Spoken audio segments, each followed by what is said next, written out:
Let me just begin by explaining why I have titled my talk Reimagining Pakistan. It's actually a project that I'm working on, which I hope by the middle of this year will result in a new book titled Reimagining Pakistan. Why does Pakistan even need to reimagine? Those of you who are of Pakistani origin will particularly sympathize with me when I say that Pakistanis get very concerned by the fact that the whole world is concerned about their country. 74% of Americans in opinion polling by Pew say that they have an unfavorable view of Pakistan. This despite the fact that Pakistan during the 1950s and 60s was described by no less a person than President Dwight Eisenhower as America's most allied ally. China, which is the country that Pakistanis are now turning to as the lender and investor of last resort, as well as the great white hope for Pakistan's longer term future. Guess what the situation is there?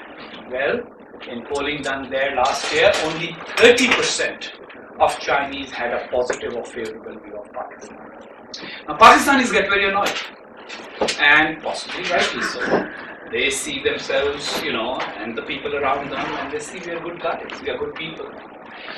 We are a creative society, we create good music, we write good poetry, some of us paint, we are good children and parents to one another, we are good neighbors, our hospitality is remarkable, we are very pleasant to people that we interact with.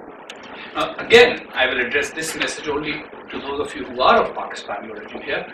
Consider yourself very lucky if you are sitting in an American university classroom, because you are in a very, very small minority.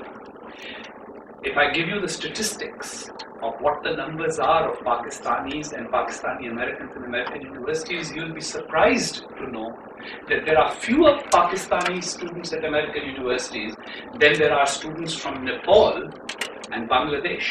The reason why I cite those two countries is because Bangladesh is almost the same size as Pakistan, Nepal is much smaller, and yet more Nepalese kids end up in American universities than Pakistani students. And so if as a Pakistani you are worried about why the rest of the world is worried about Pakistan, pause for a moment and start reflecting on why the rest of the world looks at us the way it does.